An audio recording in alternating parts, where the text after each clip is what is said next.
I'm gonna hit start recording so I don't forget. I might get kicked out. All right, here we go.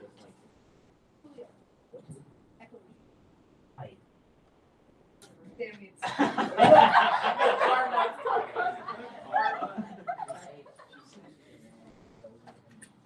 That's enough? You got 2 marks. All right. Yeah. Oh, we're 5. We fail together or we pass together?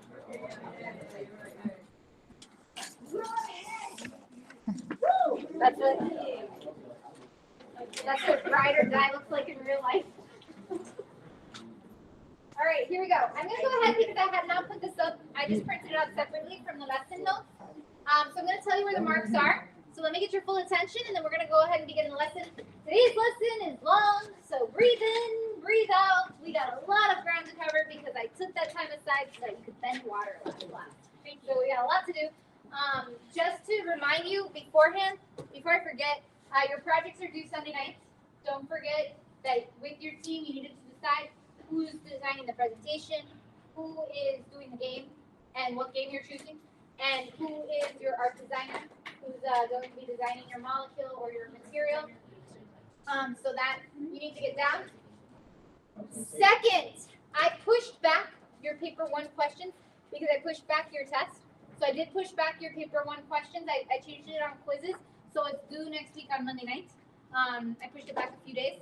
However, after today's lesson, we can actually start it. All the stuff that's in the paper 1 quizzes will be available, like all those questions should be what we covered through today.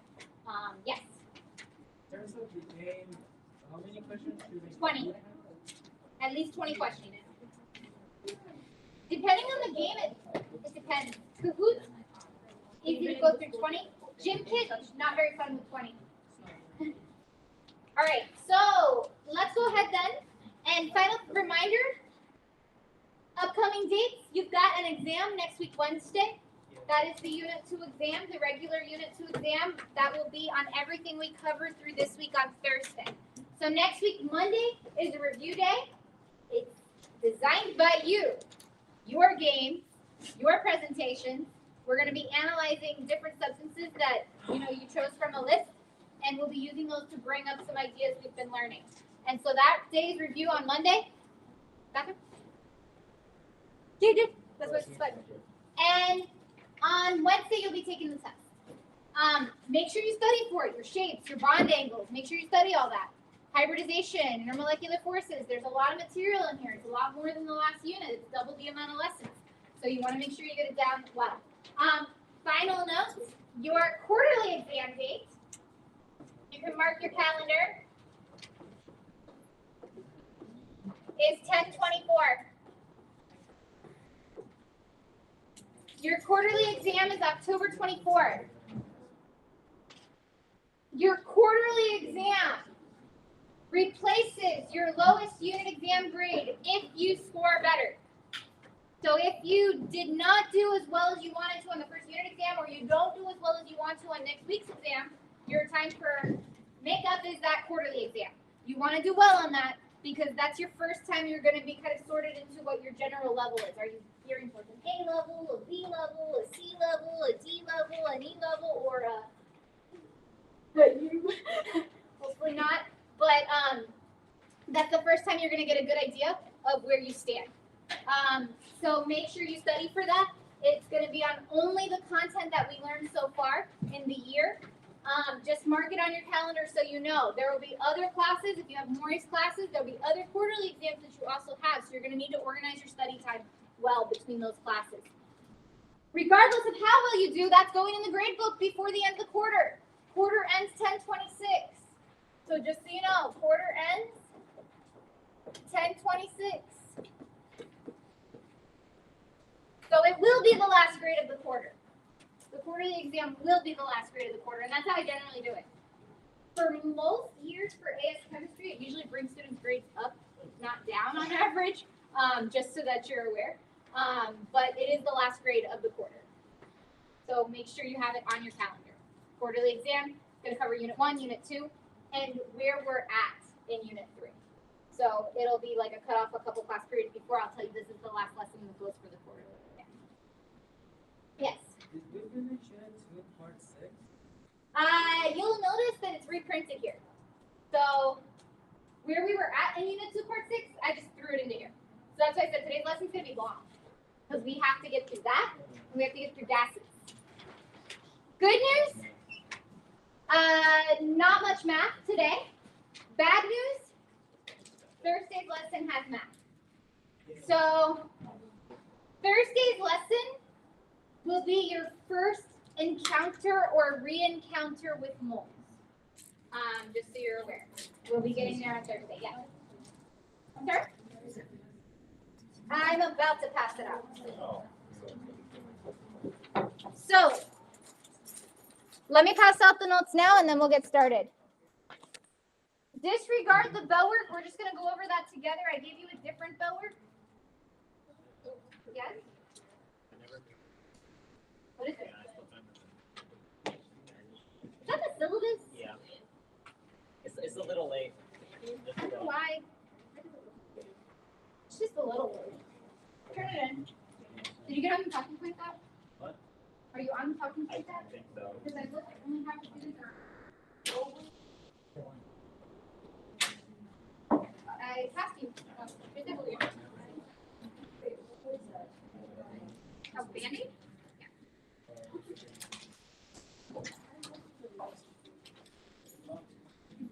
Baby. You don't need a Band-Aid for that. That's nasty. You should get a Band-Aid. It does. Wait. Chemistry lab, what do you think?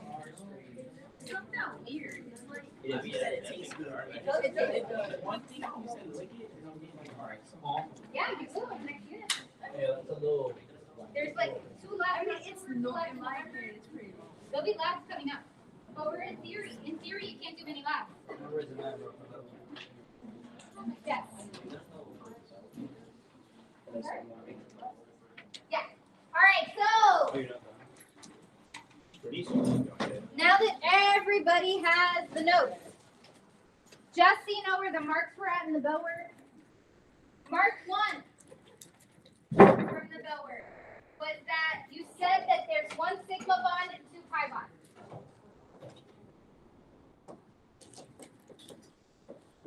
If you somehow said that in the bell work, that was one of the creditable marks. The second creditable mark was to say that it was sp, hybridization. Because when you draw it out, each nitrogen only has 2 groups. The triple bond and the pair of electrons, that's sp. 2 groups of electrons, sp. Sp hybridized. Mark 3, which I don't know that anybody got, or at least not that I saw, but maybe you did. The sigma bonds come from a head-on overlap, whereas pi bonds come from a sideways overlap. If you had said that, like just how do pi bonds form and how do sigma bonds form, then that was the third creditable mark. So mark 3 was that sigma forms from head-on overlap, pi from sideways overlap. Those were the words that they were looking for. And I was mentioning this with some of the class students just a few minutes ago. When you are taking a quarterly exam or you're taking a Cambridge exam, they design an exam for you not to get all the marks. Like, that's the way the exams are designed. Nobody in the world gets every mark possible. A good score, for like a really good score for chemistry, is somewhere around 70% to 75% of the marks. And that's the way it is actually in the UK. 70% of the marks is like, yeah, that's amazing. The passing is usually somewhere around 40% of the marks.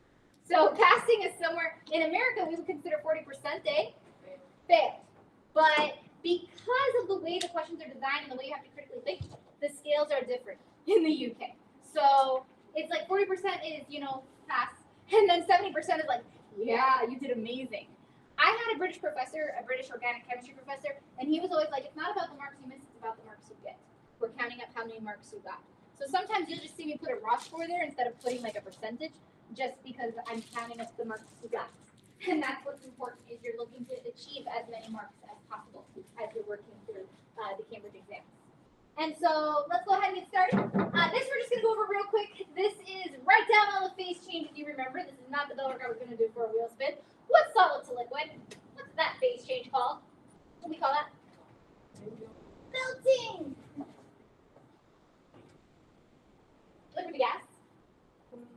Boiling? Evaporation? If it's intentional, it's vaporization. If it's a natural process, it's called evaporation. We'll talk about the difference between those two in a little bit. So vaporization is like, I put it on a hot plate and I boiled that water. That's vaporizing it. Evaporation is, I just let water sit on my table, and over time, water level goes down because it comes out a little bit at a time. That's called evaporation. So there's a small difference. Solid to gas, what's the name of that? Anybody know? Sublimation. If you want to see sublimation in action, open up your freezer. Ice turns to gas.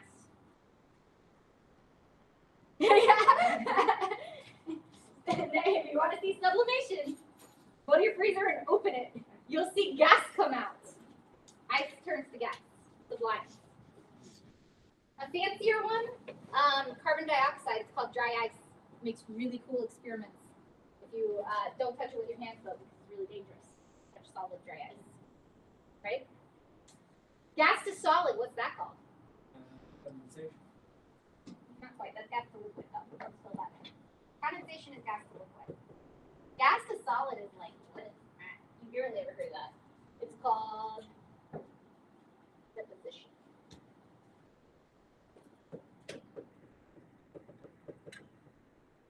And liquid to solid, that phase change is called Freezing? freezing. Freezing.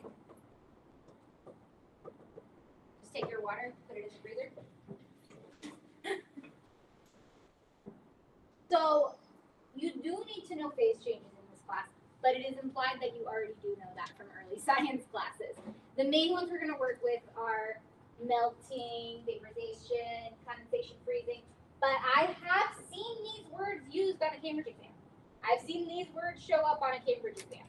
So although it's not in the standard anywhere, it's assumed that you know what these processes are from earlier science classes.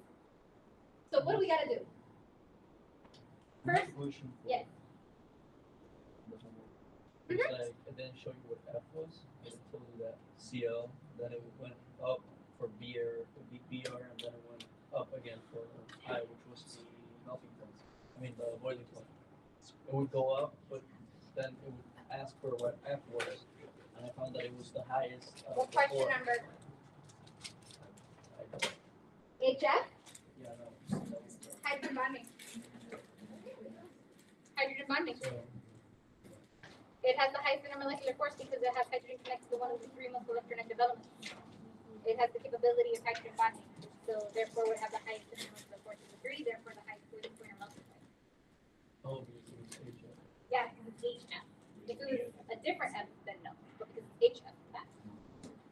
All right, so we're gonna get to this, but before we get to kinetic theory, we have to finish last class. So you'll notice I plugged in those slides from last class, at least that's what should show up. This is where we had stopped. We had stopped, Alice, you gotta throw it in your food, or put it in your bag. We had stopped here. We talked about metallic bonding, was the last thing we talked about last class. And we went over 3 types of bonds. They were covalent, ionic, metallic. So the first part of this lesson, or the majority of this lesson, is going to be about structure. What do we mean by structure? Structure is the three-dimensional organization of substances.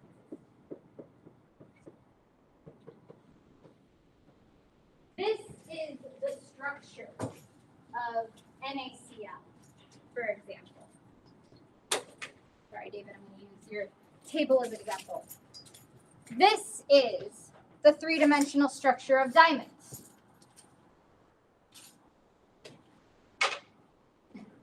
What? I'm pulling another one up. This is over here.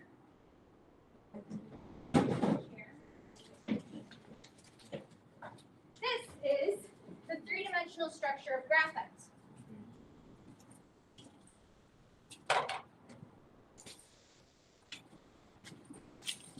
And if we get a molecular model, okay.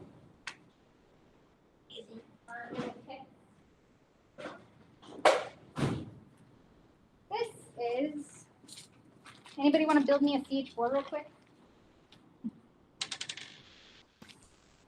CH4. Goodbye, hydrogen. My hydrogen. Thank you.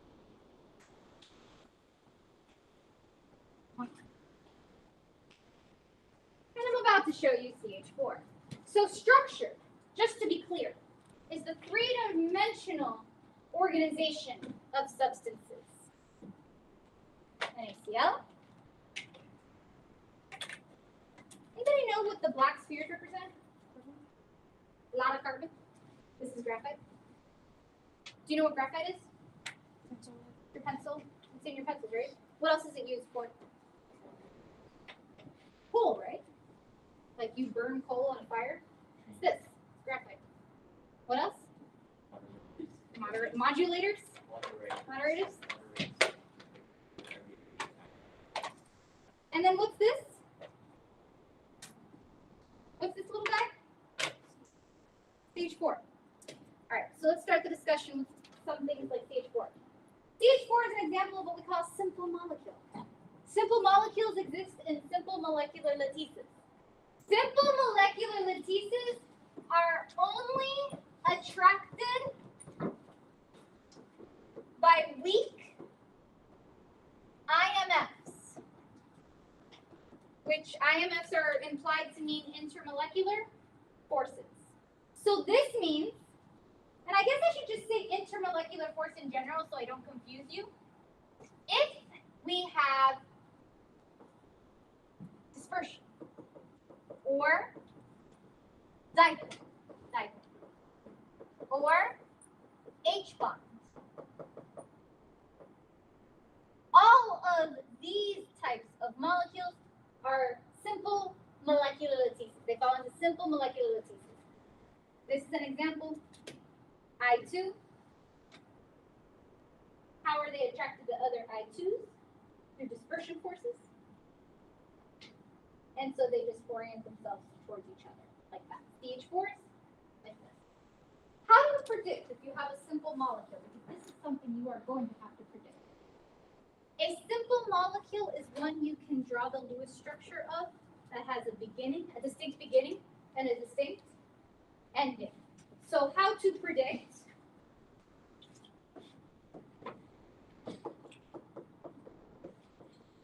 if you can draw the Lewis structure and it's covalent, it has a beginning and an end, it's a simple molecular structure. So if you can draw the Lewis structure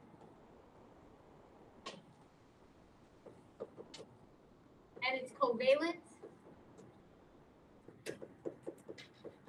with a distinct beginning and end,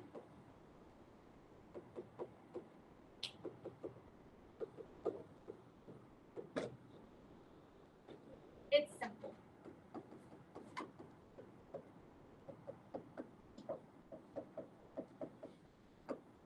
Simple molecular structure. So basic, most basic type. Simple molecular structure. has a distinct beginning, has a distinct ending. CH4, we know this is one end hydrogen, this is another end hydrogen, we know we got the carbon in the middle. Distinct beginning and distinct ending. Why am I saying this? We're going to learn something called giant molecular structures in a little bit. There's going to be a difference between simple and giant. So I'm going to give you some time. Make sure you write down the how to predict, because the type of Cambridge questions you'll be asked is this a simple molecular? Like, you'll be given a molecule, you'll be given a compound, you'll be asked to figure out what exactly it is. And how that has something to do with its boiling point or melting point or electric conductivity. Well, how does its structure imply what it could do? So I'm giving you a little bit more time and then we'll move forward.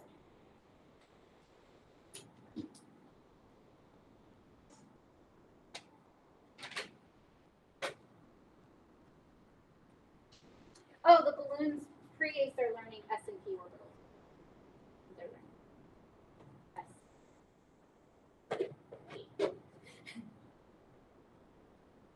The sublevel is 3. That's what this is out to show. They're learning S and P right now. Like in day 2. All right. Continue? I'm good to continue? Okay, here we go. So we learned simple. Now we're going to look at giants.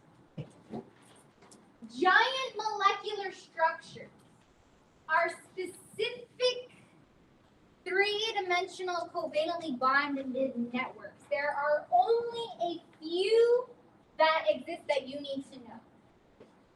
The difference between a giant molecular structure and a simple molecular structure is that in a giant molecular structure, this is just a sample part of it, meaning that these layers of carbon just keep going on and on and on and on. So there's no distinct beginning and there's no distinct ending. It's just a lattice that goes on and on and on and on and on and on and on and on and on and on and on and on. So this is graphite. Just keep going away. What else kept going and going last class that went on and on and on and on?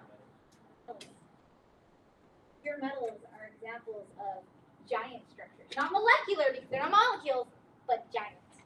So the word giant then means no distinct beginning or ending. To be clear. It just keeps going on and on and on and on and on and on and on and on and on. So when we're studying materials, for something to be classified as giant molecular, it has to keep going on and on and on and on. And there's only a few examples you need to know. Carbon, both versions, or the two main versions. Graphite, which is this. And diamond, which is this. This is diamond. It's not. This is also diamond. But this is diamond at the molecular level. And we'll be studying the difference between graphite and diamond very shortly. And silicon dioxide, SiO2. You're going to want to memorize these. Because these are the only three you need to memorize, are giant molecular. Yeah, that might be one. But these are the main three. So it says examples you need to know. Graphite, giant molecular. Diamond, giant molecular. Silicon dioxide, giant molecular. What's the difference between these and your Lewis structures? Whereas CH4 is held together by two other CH4s with intermolecular forces.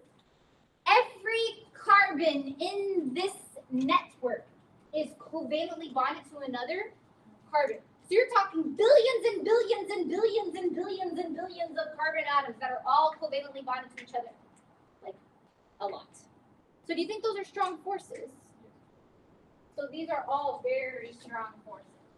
Very strong forces because held together by strong covalent bonds. Not weak intermolecular forces.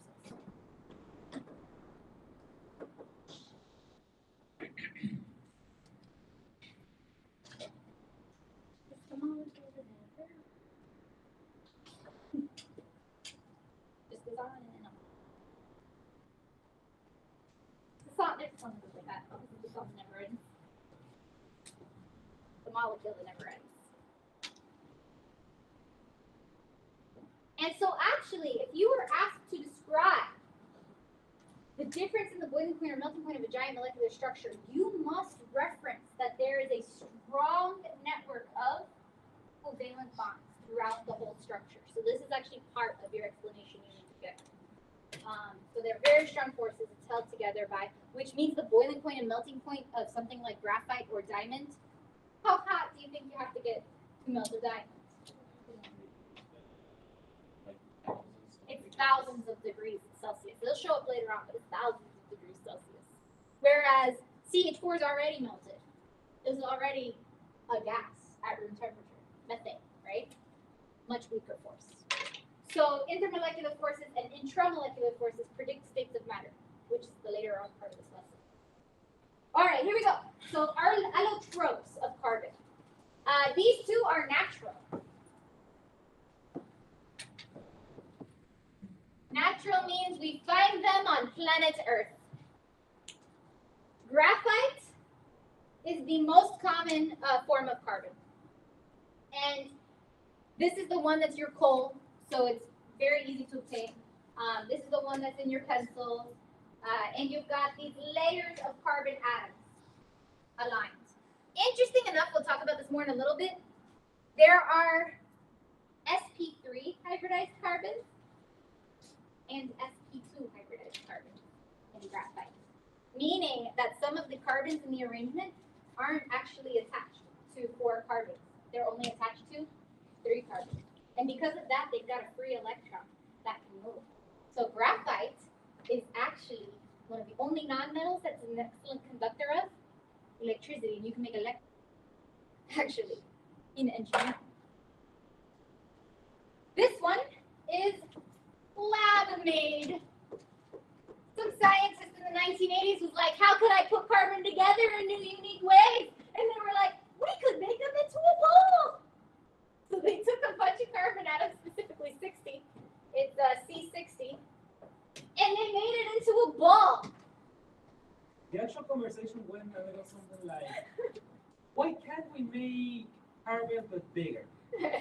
Why cannot not make carbon but bigger? And in the 1980s, they did it. And they got what we call the buckyball.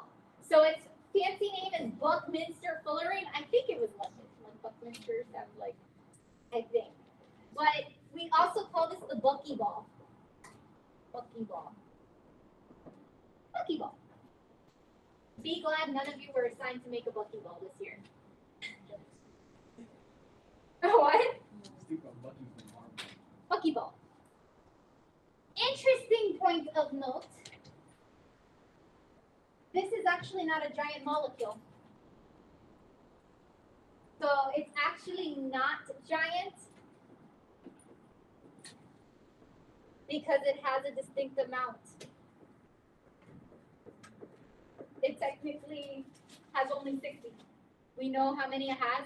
It doesn't have an infinite amount. So it has a distinct amount.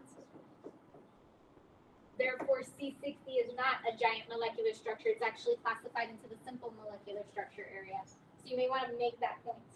Just because Cambridge can ask you about the different variations of carbon.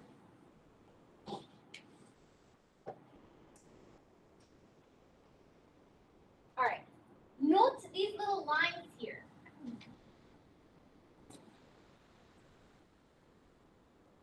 This is actually electrically conductive, meaning electrons can flow through graphite. Electrons cannot move through diamonds because every electron is covalently bonded. It's taken in a covalent bond. So in the different variations of carbon, diamond you cannot use to conduct electricity like a metal. So diamonds are useless in that way, although they are beautiful. Whereas graphite can be used to conduct electricity. Let's see where I put my rod of graphite. I have a rod of graphite somewhere. All right, so here's some more information about graphite that you need to know. High melting point, boiling point. Why is that? high melting point, boiling point for graphite. Why? Because strong covalent bonds, giant network.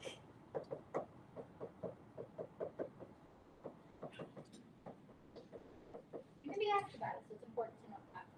I've never seen them asked about its further softness, but graphite is generally soft. I guess you could just like feel your pencil and it's not like soft. It's kind of soft. It breaks easy too, right? Good conductor of electricity. This is because of sp2 hybridized carbons.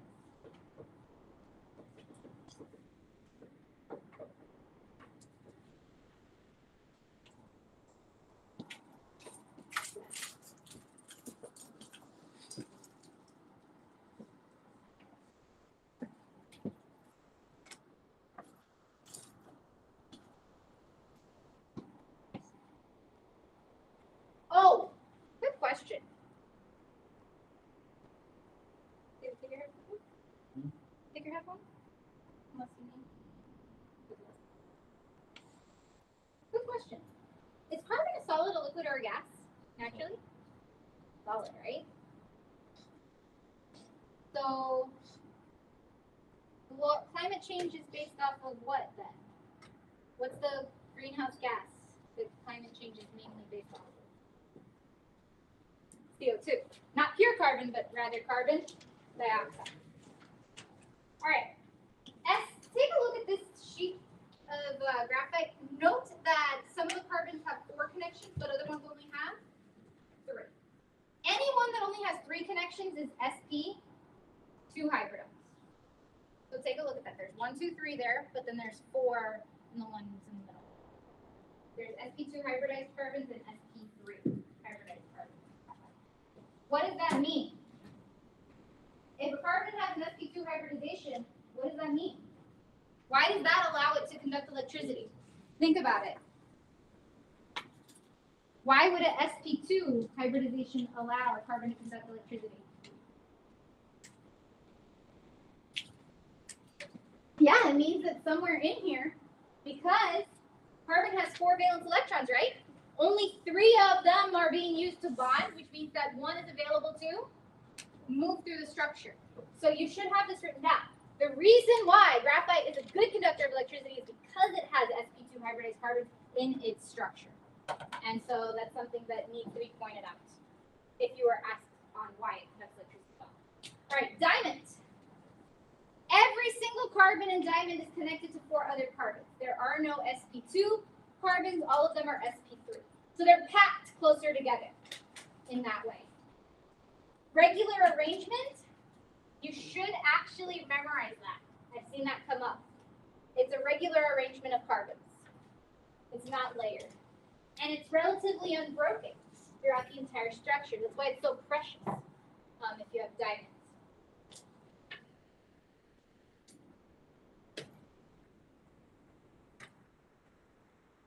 The structure of diamond, good news, and the structure of silicon dioxide mirror each other. They look almost exactly the same. So anything you memorize for diamond, just go ahead and copy paste that in your mind for silicon dioxide, because it's almost all the same information. Diamond has a high melting point, boiling point for the same reasons graphite does. It's very hard, cannot be scratched easily, because it's very difficult to break the covalent network. So you can't really scratch a diamond. Another reason why it's such a precious metal, non-metal, and does not conduct electricity because it has no free electrons available to move. All carbons are sp3 hybridized, no free electrons. Silicon dioxide, I told you to copy paste diamond to silicon dioxide in terms of its properties. They're pretty much the same. High melting point, boiling point, hard, like a diamond, cannot be scratched easily, and no free electrons to move. And this is the structure of silicon dioxide.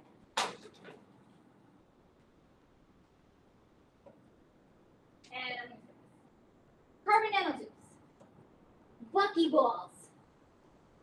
This is the first one that was made in the 1980s, so before we were all, well, I think it was around the time I was born, actually. I think this was made around the time I was born. And it was the first of the fullerenes that were made. So there's a whole class of carbon groups that have been made that are called fullerenes. And I believe one of your groups is going to study carbon nanotubes, if you haven't already, which should be in the fullerene section. So you'll be studying a different fullerene. Buckyballs, though, are low sublimation point. What does that mean? What's a sublimation point? What was sublimation again? So it's low temp to turn from solid to gas. That's what that means, sublimation point. Relatively soft, it's a poor conductor of electricity. Can you reason why it would be a poor conductor of electricity looking at the structure? Well, where's the electricity going, right? You have to have free movement through a material. This is completely closed. Where the electrons flowing to? That's another reason. Slightly soluble in solvents, depends on the solvent. More reactive compared to graphite or diamond because the ball will basically break apart. Is the idea. So you can break apart the ball. Yes. It was invented in 85. And so My mother is 1 year old. I was gonna say it's a little bit older. Bucky ball is a little bit older than me. Next one is nanotubes. So the nanotubes, I believe one of your groups has a project on this. You will be making basically a single layer of graphite and you fold it into a tube. That's what a nanotube is. It's a single layer of graphite. So it's a single layer of graphite, but you have to fold it into a tube. So do you think that would conduct electricity if it's a tube? Yes. It does conduct electricity. It's bent into a cylinder. It's one layer of carbon atoms thick, but it has a very high strength. This is something that a lot of recent research has been dedicated to, is utilizing nanoparticles because it is 100 times stronger than steel. So if they can utilize this, you can make materials like to hold your buildings together and stuff. Oh, there's some really cool research. I have to look it up sometime. They're trying to make a material that would like hide an entire building. Like if you cover it with the material, it'll be like an invisibility cloak for a building. And I believe it's with nanoparticles as well. Why don't you just make the cloak bigger? It's just you got to make a big layer, right? Like a So feather? they have different materials that they're working on. It's in the nanoparticle studies. And this has very high melting points because of that strong covalent network. Would you call a nanotube giant or simple?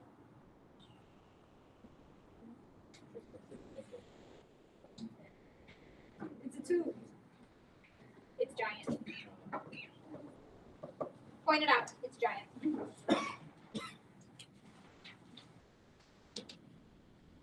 And the blue is right here. Very high melting points. This is giant. Keep going and going and going.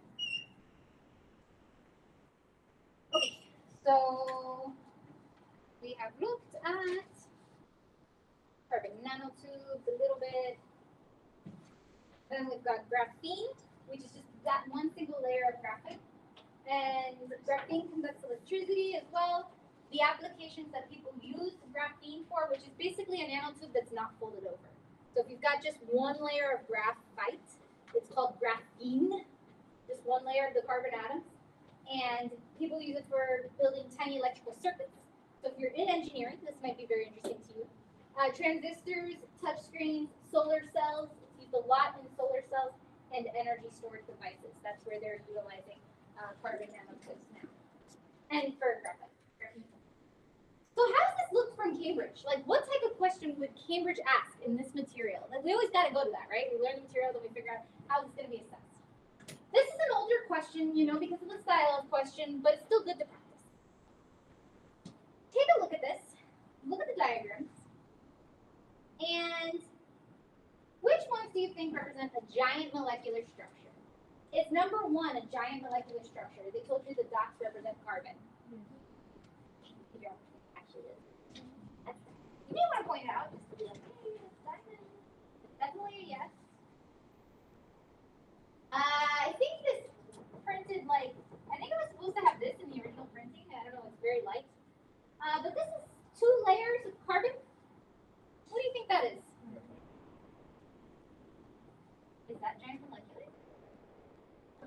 1 is yes, and 2 is yes. What about 3?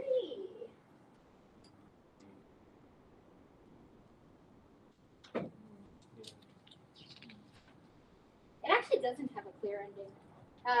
This would keep going forever and ever and ever. Haven't really talked about it yet, but I need to. But there's another reason we can't call it a giant molecular structure. Why would that be? Circle is word. Molecule equals covalent bond. This is something that I teach in pre-ACE that y'all are like in one ear and out the other typically. The word molecule. You can only use the word molecule if your compound is covalently bonded. You cannot call salt a molecule. You can't. You can't call salt a molecule because they don't share electrons. So NaCl is actually ionic, not molecular.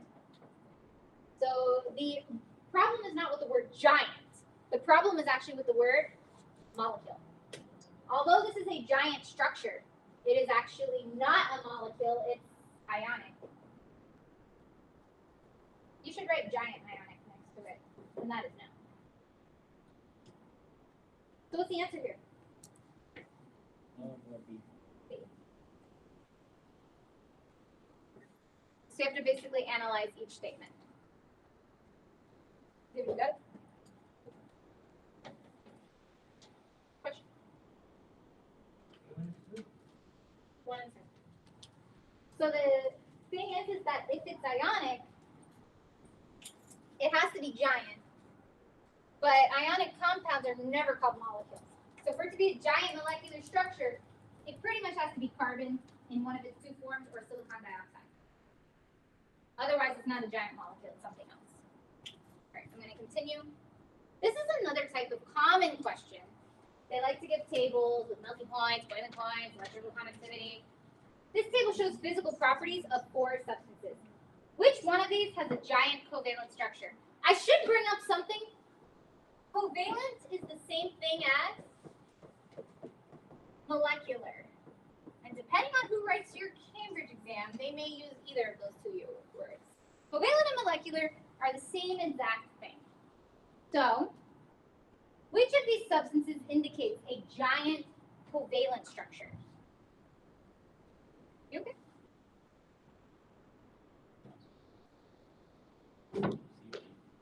C or D, okay. And how do we reason that? Okay. So giant means high boiling point, melting point. That's good. 50-50. That could be better. Electrical conductivity of solid poor, liquid good, aqueous good. D. Electrical conductivity of solid poor, liquid poor, aqueous solution not soluble. Which of these is more likely to be, one of these is actually ionic and one of these is covalent. Which one do you think is ionic? C or D? D is ionic. Because an ionic compound has a poor conductivity in the solid phase. You have to melt it or dissolve it in water for it to conduct electricity.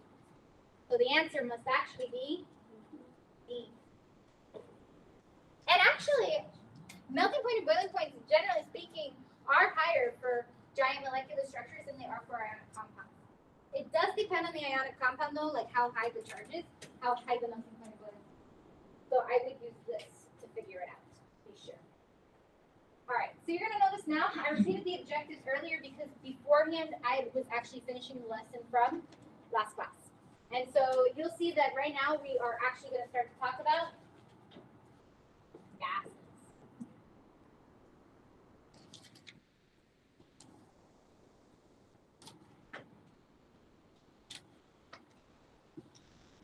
But before I do that, I want to bring up one more thing about structure because I don't want to forget it because it showed up on the question earlier.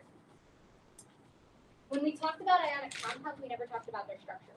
We've talked about covalent compounds, we talked about the simple molecules that we could draw like this. We talked about the giant molecules like this. But what about ionic and what about metallic?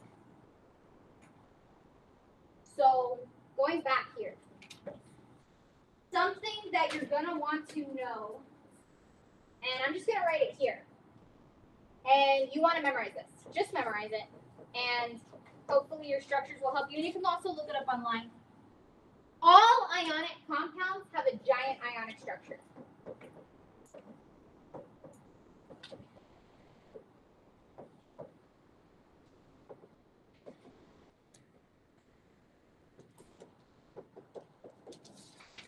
I wrote it here because that's where the question is that it showed up. Write that down because that will show up on questions. All ionic compounds have a giant ionic structure. All of them. Why we don't really need to talk about them too much. They're all giant. So you have to imagine that this cubic lattice just keeps going and going and going and going. It's Na plus Cl minus, Na plus Cl minus, Na plus Cl minus, Na plus Cl minus, builds out now. That's why we call it giant, because there's no distinct beginning and there's no distinct ending. You can just keep building on it. Same thing with graphite and diamonds. What about metallic? Go ahead. It doesn't. I mean, it's billions of them, right? And then you cut it for like a salt cube. You draw the Lewis structure. If you can draw the Lewis structure, it's covalent. It has a beginning and an end. That's a great question. And I'll circle back to it at the end when we do the chart. What about metallic? Like a pure metal. I mentioned it in passing. Right. So memorize pure metals structure. Pure metals structure is always giant metallic.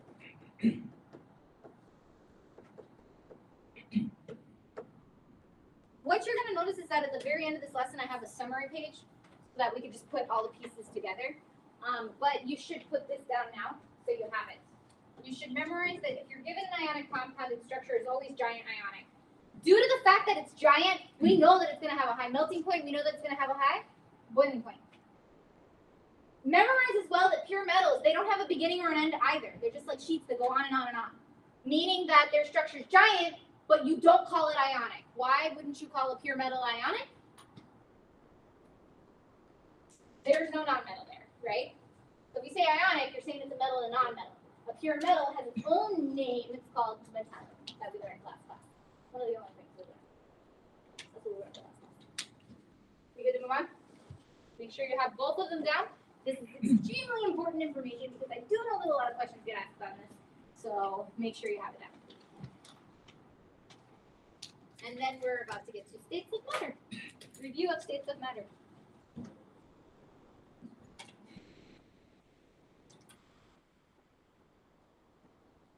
Good? So let's go ahead and go over. This is going to be Thursday, by the way. We're not doing this today. I did not put in any slides on this objective. Not today. But we will do this on Thursday. So we're going to do 4.1a and 4.1b. 4.1a is to state the basic assumptions of the kinetic theory. Anybody remember if you studied physical science or you've learned about different types of energy like potential energy and kinetic energy? Do you remember what that word kinetic means? Just in general? Moving, right? So the word kinetic is actually, you should point that out, movement. So literally it's movement theory. How do gases move? Movement theory. Just to simplify the word, kinetic, you've heard it before, is kinetic energy. It's the energy of movement.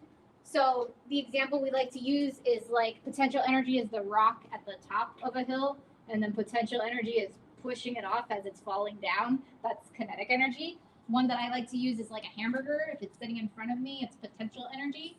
After I've eaten it and I'm using it to exercise, that is kinetic energy. Yes. Yes. So kinetic theory. Applied to an ideal gas. Underline the word ideal. We're going to learn about ideal gases. We're real gases today. Not every gas is an ideal gas. 4.1b, explain qualitatively in terms of intermolecular forces and molecular size what we would need to do in order for a gas to be ideal, and what are the limitations of an ideal gas at high pressures and low temperatures. So,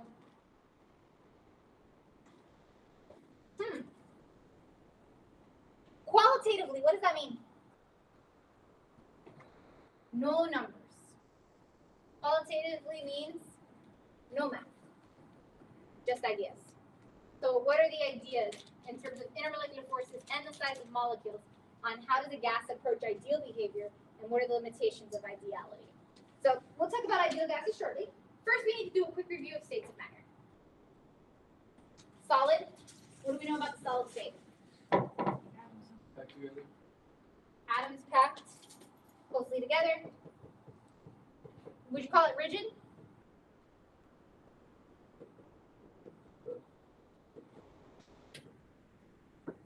Rigid? Do they actually move or do they just vibrate? They vibrate against each other. No translational movement. So it's just the particles vibrate, but they're stuck in place pretty much in the solid phase. And you may want to write these little arrows here. Because remember that bell work? I'm going to talk a little bit about that again. Now we're in the liquid phase. In the liquid phase, what do we know about the liquid phase? And They particle slide behavior. past each other. So they slide past each other, right? They fill the area of the container, but not up, just the bottom, right? So they slide past each other.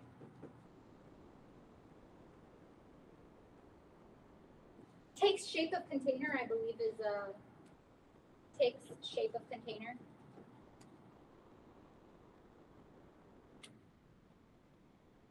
That falls to the bottom. And do they actually, so they move, right? So there is movement, but there's no movement up. There's just movement pretty much side to side. Finally, gas phase. What's gas phase looking like? What happens in the particles in the gas phase? So particles are moving randomly and rapidly.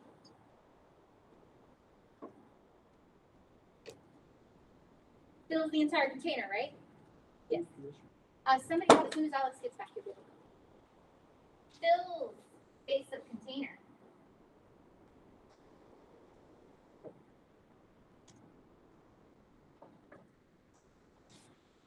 Could we discuss these phases in terms of energy? Think of ice versus water versus steam. What's the lowest energy state for a material? The solid, the liquid, or the gas? So we know that this is lowest energy state. And this is the highest energy state. Do you agree? Is there a difference in conductivity states? Yes, there can be, depending on the material. So for example, an ionic compound specifically, an ionic compound cannot conduct electricity here because the ions aren't able to move. But an ionic compound can conduct electricity in the liquid phase because the ions can move at that point. And so, yeah, it does counter into electrical conductivity as well. Lowest energy state to highest energy state. Does that mean to go from solid to gas, I would have to input or take out energy? If I want to change something, like let's say I want ice and I want it to become steam, what would I have to do? Add energy or take energy away? Add energy, right? All right, keep going. Gotcha. Okay. I have to put in energy, right? To go from here to here, I have to put in energy. To go from gas to solid, what do I have to do? Remove energy. And how do we do that? How do we put in energy? How can we apply energy to a material? Apply energy would be like put it on a hot plate or Bunsen burner, heat it up. Source of energy. And to remove energy, you could just like throw it in the freezer, right? Put it into a cold space. Now, is there a temperature where a solid will turn into liquid, and what do we call it? What's the temperature at which solid changes to liquid? You need to know that. That's called the melting point. Depends on the material. So we're defining now what is melting point, what is boiling point. The temperature in which a solid turns to liquid is what we call the melting point. The temperature at which a solid turns into, or a liquid turns into a gas is called the boiling point. I have a big point to make. Point, point.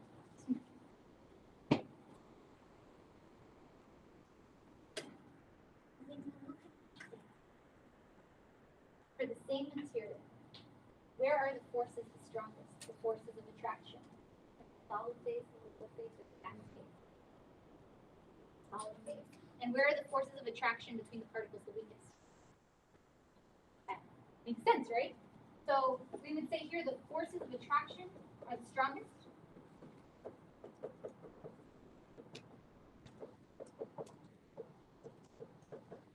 And over here we would say the forces of attraction are the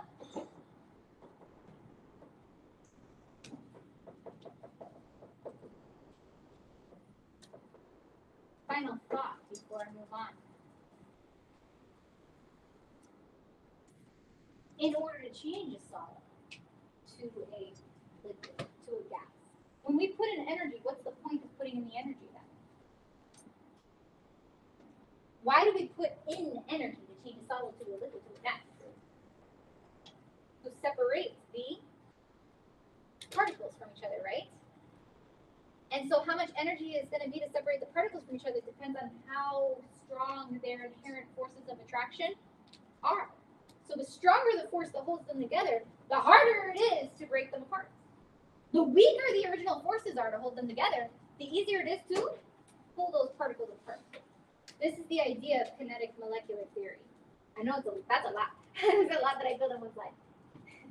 Imagine, this is probably the same diagram that they show like a 5th grade class. But I don't think the explanation looks like this. All right, so this is kind of just to give you an overview of where we're going.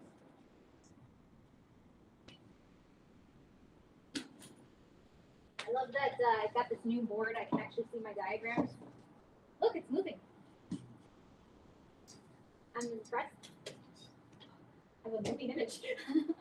Okay, so take a look. Review states of matter. Gases far apart, easily compressed. What does that mean? What does compress mean? Go like smoosh them together, right? Compress means you can smoosh them together. Gases move freely in all directions. Do you agree? Yes. After David gets back. Liquids take the shape of the container they occupy. They're close together. They can only be compressed slightly. They're pretty close together. You can only compress them a little bit.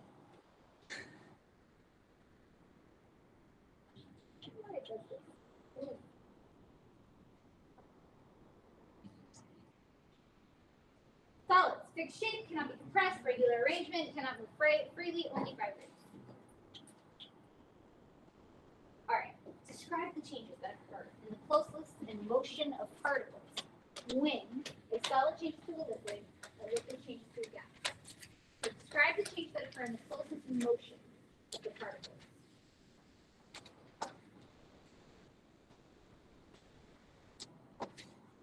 So what's happening when a solid changes to a liquid?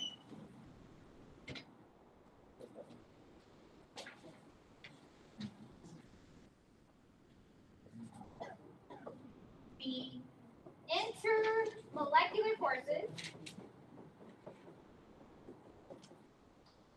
holding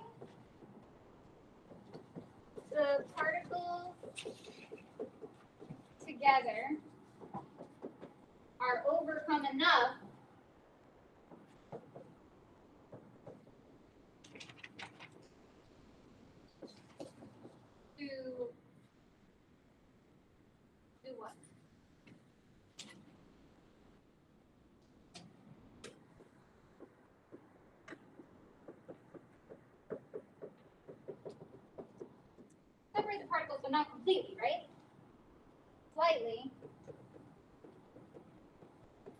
So that there is movement.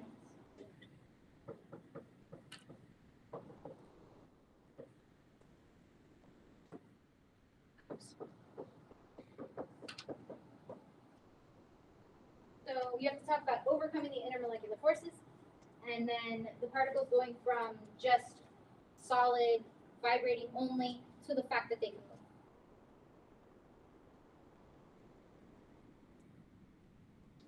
So we should say instead of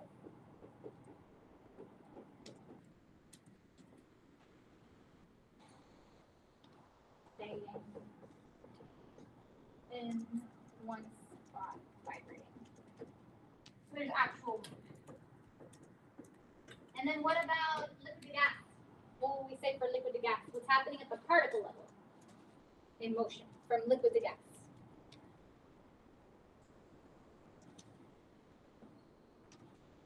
We would say the intermolecular forces are overcome.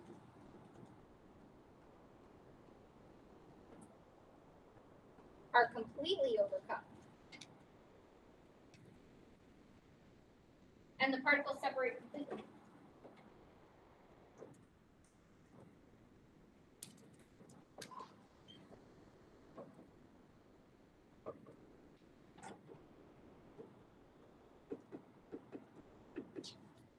And then they fill the space of the container. To fill the space of the container.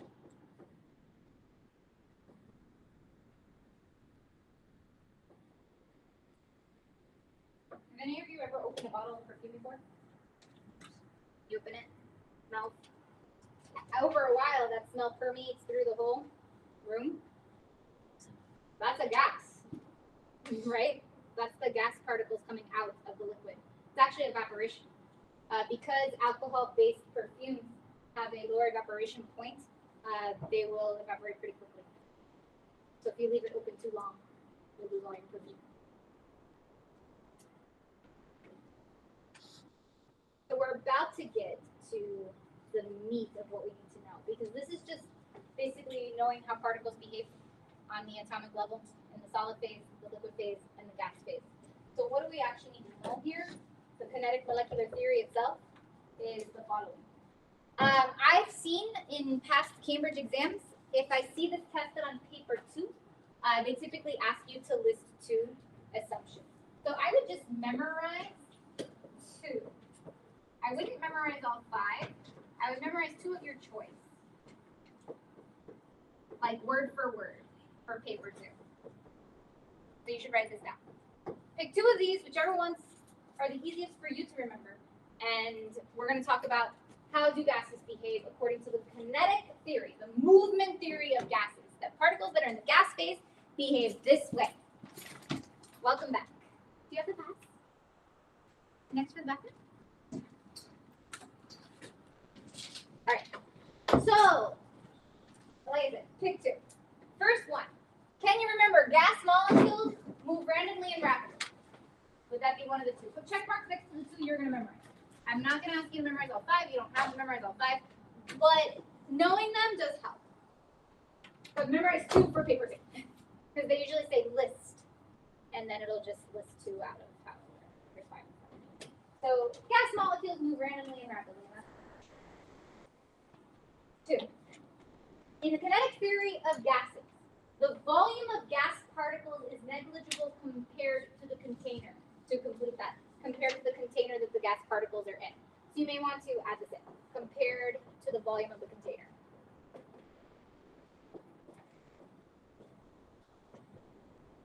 What this means is that if you were to take this container, like let's say this was a container, like a box that held all these gases, and you were to smoosh it, right?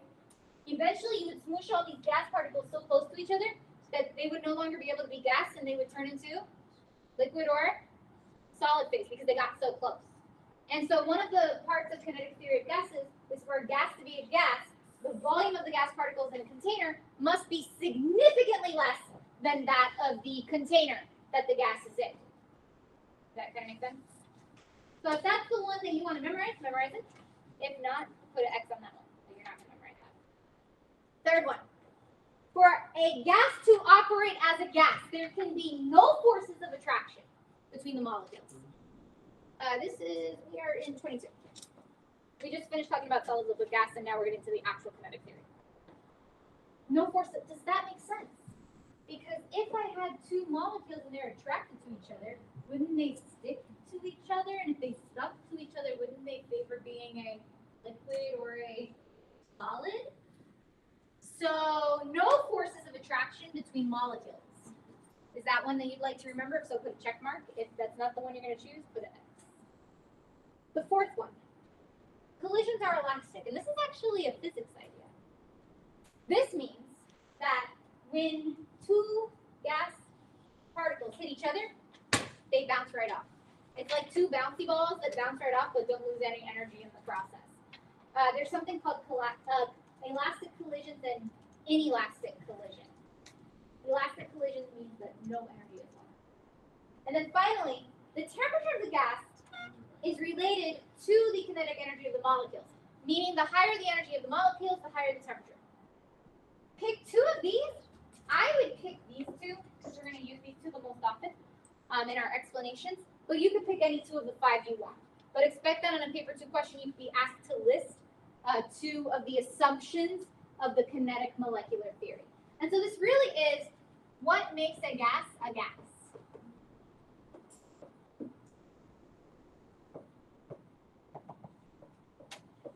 And not a liquid or a solid.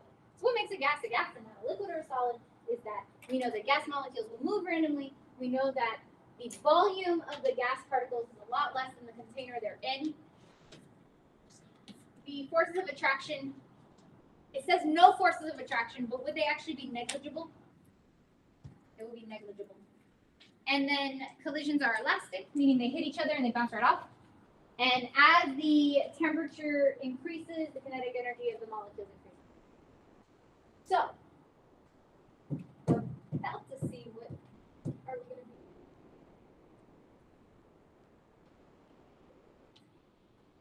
do. Here's the deal. Any gas that fits these 5 requirements about perfectly is called an ideal gas. So have you heard the word ideal before? Have you heard that word, like just in context? What context have you heard ideal before this class? Like, if you said something's ideal, what does that mean? That you would prefer. Go ahead. Desired. Okay, let's read. So, perfect, preferred, desired, right? Best.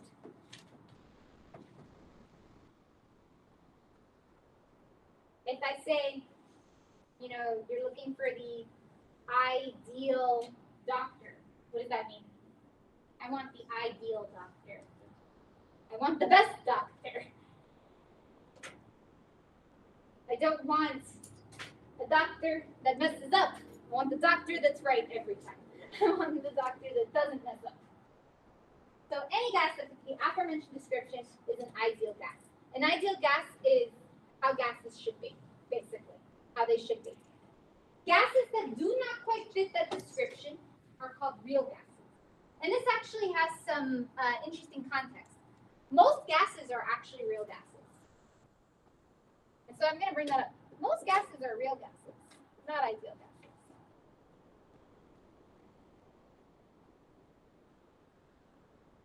Why do you think that's so?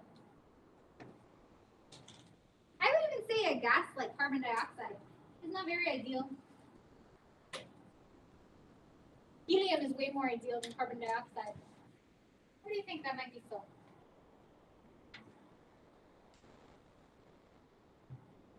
Well, let's go back to what it says here, right? Go to 3. No forces of attraction between molecules. Don't all molecules that have electrons have some forces of attraction, at least weak forces of attraction?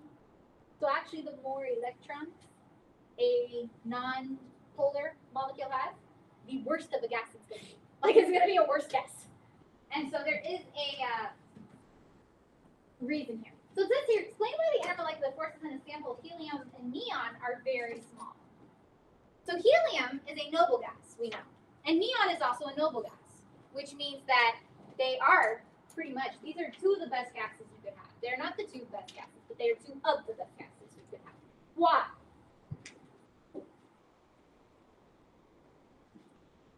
How many electrons does helium have?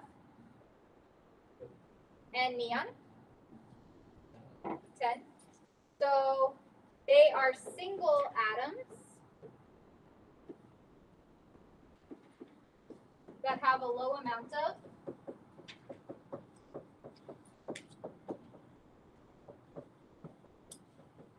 a low attraction because they have a low amount of electrons, so they have a very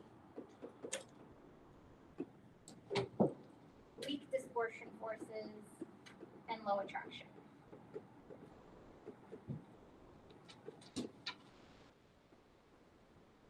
So, question before moving on. Let me just give you a list of potential gases.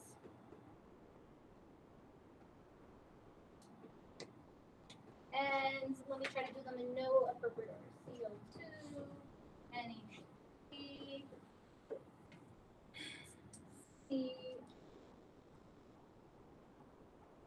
Cl2,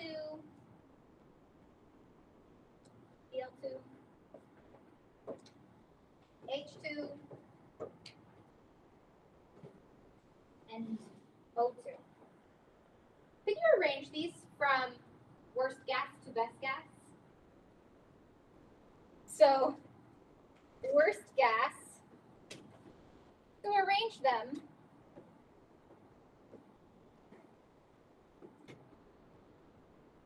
to best gas. See if you can do this real quick. I've given you CO2, NH3, Cl2, H2, O2. Arrange these gases.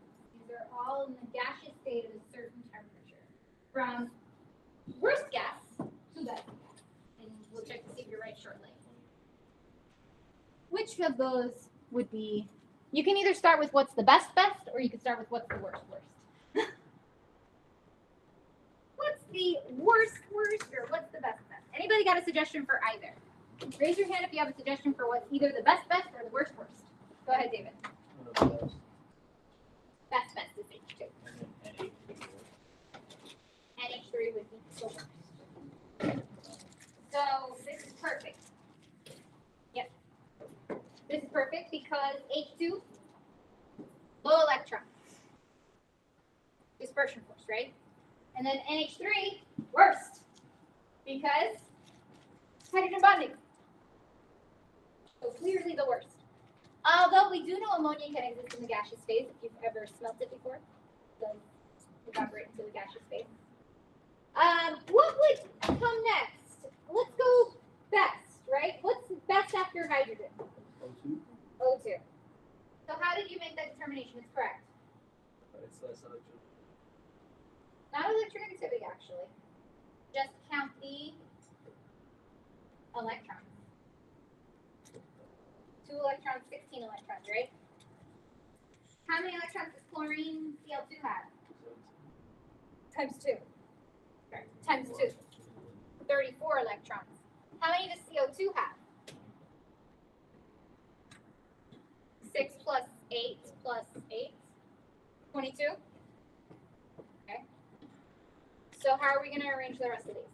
It's O2, then it's CO2, then it's So it's just based L2. on the amount of electrons. So this is the best and worst.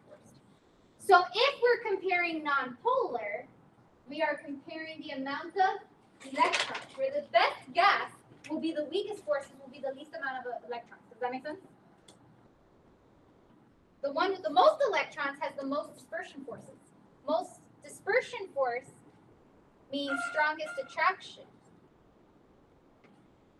of that list. But then NH3 is something completely different. It's hydrogen bonding. It's not dispersion forces. That's why it's the worst gas. So strongest intermolecular forces will predict what's your ideal gas versus your least ideal gas. So you have to know intermolecular forces again. Make sure you study those.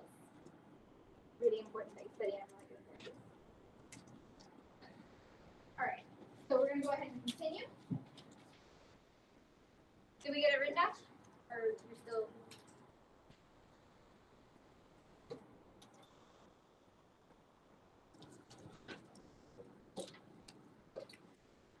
Real gases do not always behave ideally because if there's attraction between the molecules, it's not going to be a great gas. That idea that they're going to want to stick more to each other, so it's going to favor being more like a liquid or like a solid.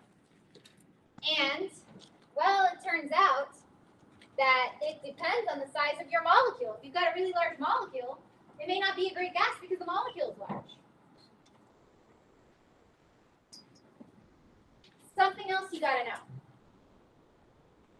A gas is not as good of a gas at a low temperature. If we bring the temperature down, what does that mean? It's losing energy. Less kinetic energy means less likely to behave like a gas. So low temperature means that the molecules will end up becoming closer to each other.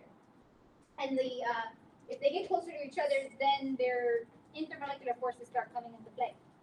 High pressure. Why would high pressure be a terrible gas? What happens at high pressures? Go ahead. Because we're talking about compression here. So you may want to write that word compression. We're talking about high pressure. We are externally adding pressure, meaning that your particles are getting closer to each other. And so low temperature means that the gases are moving slower. And high pressure means you're compressing it, so the particles are getting closer. And so this is important to note that ideal gases would then be high temp or low temp. What do you think? So we would want temperature to go up, and what would we want for pressure? We would want low pressure. So high temp and low pressure. When I studied, when I was a student, I was studying chemistry, I would always do this, where I would put arrows up or down to what I'm looking for. Because a lot of questions that you get are comparison questions. They'll give you a couple temperatures, they'll give you a couple pressures, and they'll be like, which of these is the best conditions for a gas? You would be looking for the highest temperature in a list of temperatures or the lowest pressure in a list of pressures. And if you don't know the unit of pressure yet, that's what the lesson on Thursday is for. We're going to talk about pressure. All right, so make sure you have that down. We'll continue. Oh, good. We're going to have time to do the review. The review of everything. I believe we'll have time.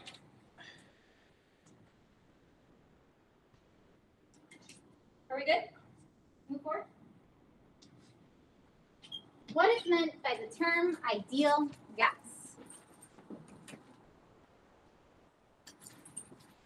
So just to answer this quickly, what is meant by the term ideal gas? Gas that fits the kinetic theory.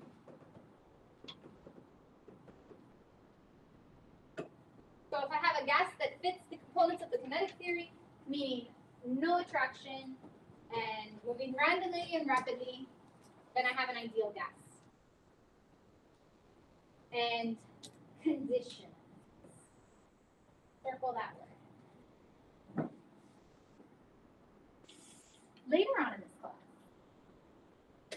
when we get to organic chemistry, you're actually going to have to memorize conditions for different reactions.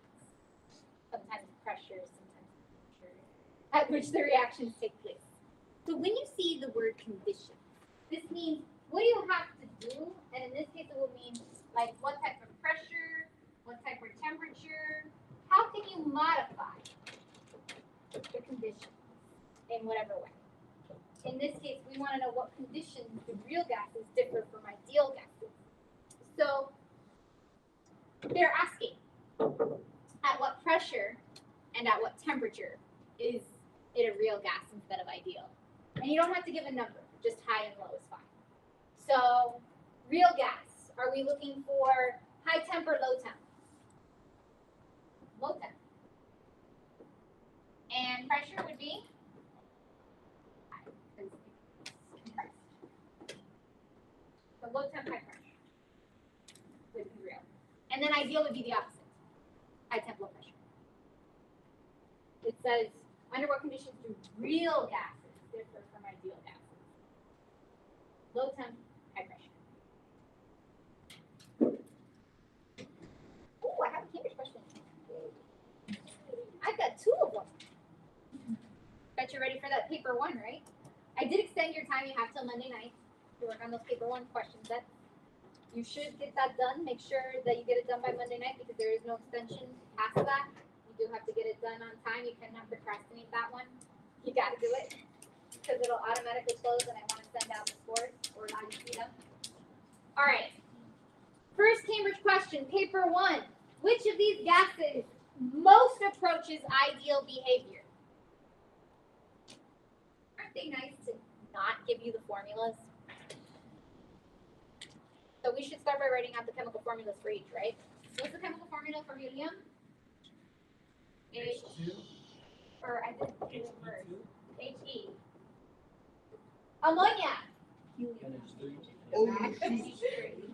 Carbon dioxide. CO2. CO2. Oh, those look familiar. And nitrogen. What's the oxygen. O2, right? Helium is a noble gas, so it's always the same atom. Oxygen is one of the diatomic elements you do need to memorize. It's a diatomic element. All of the 7 here are diatomic with the 7. N2, O2, F2, Cl2, Br2, I2. Carbon dioxide, CO2, ammonia, I told you earlier this unit, you just got to straight up memorize it. So, which of these is most ideal? Yeah, we already kind of know that, right? Least electrons. Weakest forces. You're all very smart. You already figured that out earlier. All right. Try another paper 1. This one is tricky. It's tricky. See if you can catch the trick. Which compounds, you're listed with 4, there are organic. Only one of them exists as a gas at room temperature and pressure. Which one do you surmise it might be? Which one? Guessing it's A. How would we reason this? What is the index? This is molar mass.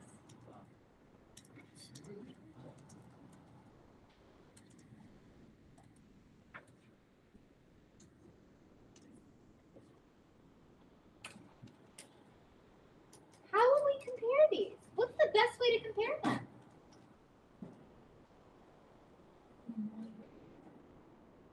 Well, when you're comparing, you should first compare IMFs.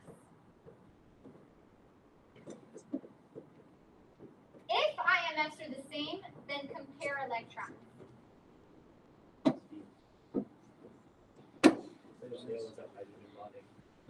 Yes. Don't all alcohol consists of lipids. Yeah. Yes. Even methanol. I have methanol. Yeah. So you're going to take out B and C, right?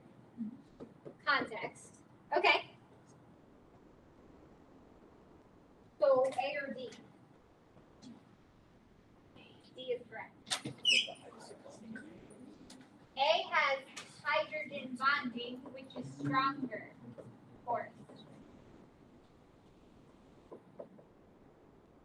Whereas with the chlorine, it does have dipole-dipole, but that's weaker, right? Hydrogen bonding as well. Hydrogen bonding, dipole-dipole. This is the weakest intermolecular force. The molar mass is a red herring. You know what a red herring is? They threw it there to mess you up because you're like, oh, your biggest molar mass. That's definitely it. But it has nothing to do with it. This is what we call a red herring.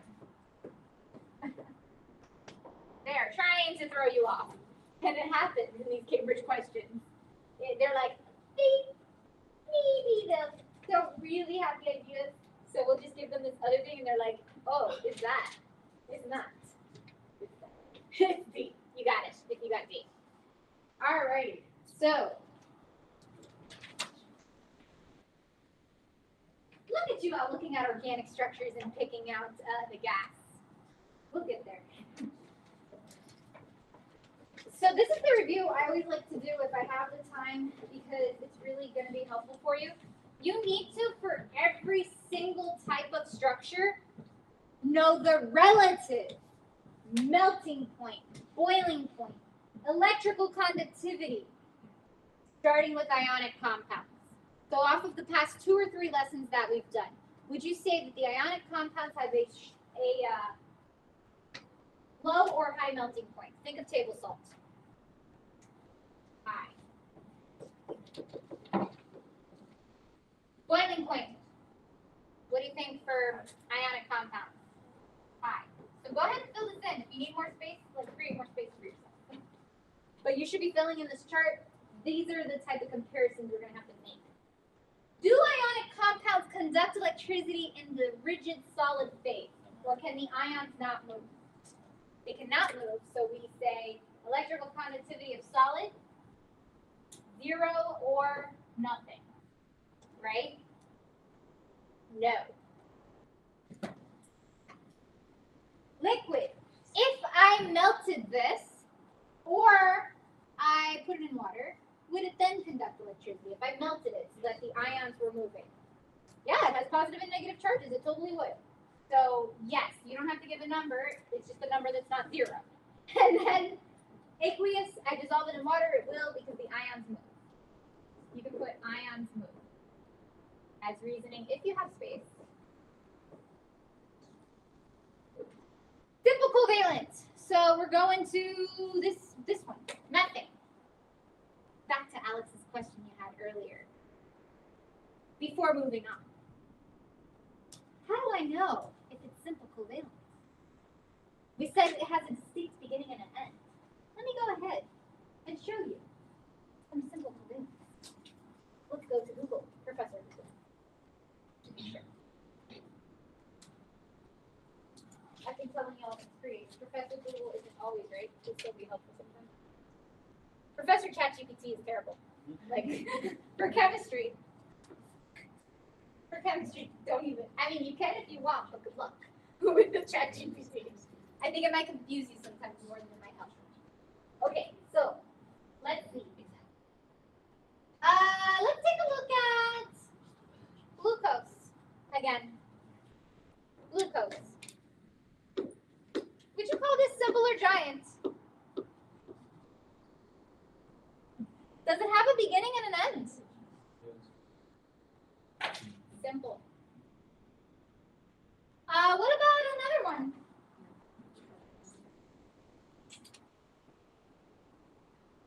Let's take a look at taurine. Anybody ever heard of taurine before? No? Oh, No energy drink aficionados here? that's simple. Simple, right? So, Alex, to answer your question from before, how do we designate simple versus giant? Does it end with carbon or with something? I mean, not necessarily carbon. but Simple, everything. even if it has 10, 20, 30, 40, 50 atoms, if there's some beginning to it and some ending that we know for sure, then we call it simple. So all the organic molecules that we draw in this class are going to be simple, with one exception.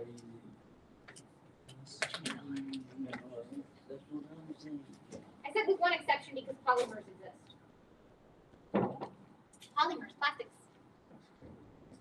But other than that, simple is pretty much anything you can draw that has a beginning and an ending, including all octane, decane, butane, propane, all the organic molecules. Ethanol, methanol, all of those, all simple. Beginning, ending, notated, simple. So, melting point and boiling point is simple. What do you think? It's actually going to be, in comparison to all the rest, lowest. So when Simple covalent is going to have the lowest melting points and boiling points because of intermolecular forces. The only forces that hold them together are weak forces, not strong forces. Electrical conductivity of simple covalents. They're nonmetals. They're all a bunch of nonmetals. Are they electrically conductive? No or zero. But just no and no. Just no. Nonmetals are insulators, not conductors. With graphite being a big exception. Graphite being a big exception that comes next. Graphite, melting point, high or low? High, very high.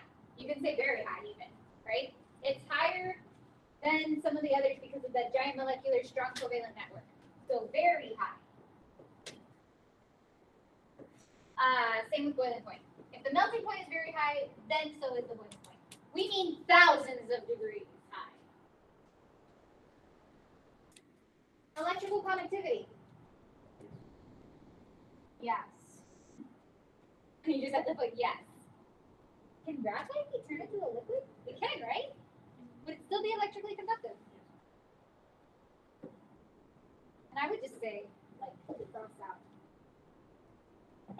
You would not measure the electrical conductivity of a gaseous form of graphite because it would lose its structure, actually, right? Because it wouldn't have the strong covalent bonds anymore. They wouldn't be there. So, like, just cross it out. Just let it.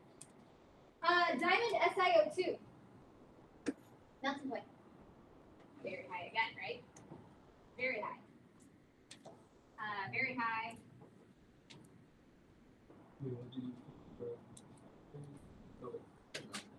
Well, graphite wouldn't be dissolved in water. It doesn't dissolve in water. So, Na is appropriate. Electrical conductivity of solid and liquid for diamond or both? No. Not happening. And you ever diamond dissolved in water? I certainly hope not. Does diamond dissolve in water? Get out of here. Oh, I guess, what would the best term for that be? Insoluble, right? Insoluble, don't dissolve. Like, that's the word that they used in the chart earlier, right? Insoluble. All right, we got pure metal finally, like copper or gold or aluminum. What do we think of the melting point, the boiling point? High. How high depends on the actual metal. Not quite as high as the giants, probably, but high, the giant moleculars. All right, conductivity of a metal? Yeah. Yes, yes. And you put aluminum foil in water. Is it dissolving? Did it dissolve in water? Get out of here. Insoluble. Right? Maybe reacts with, but doesn't dissolve in. So that's the idea. So you should, what I bolded and underlined here is really important. These are their structures. If you've got an ionic compound, its structure is always giant ionic. If you've got a simple covalent molecule, its structure is always simple covalent. If you've got graphite, diamond, or silicon dioxide, its structure is always giant molecular. And if you've got a pure metal, it's the final one, the structure is always giant metallic. So for today, you're welcome. I've already given you enough to do. You will get homework on Thursday, but you're not receiving any new homework today. So on Thursday, you're going to receive your final paper 2 homework after we do the final lesson on gases, and it will include structures in it.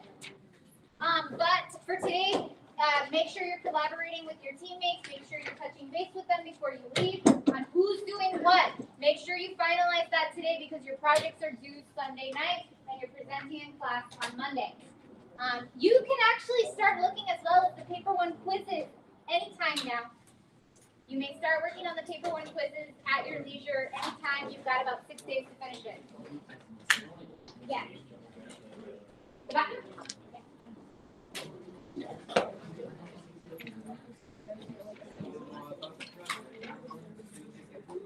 you go.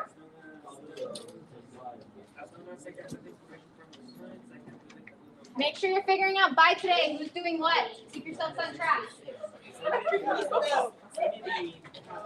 Oh, wait.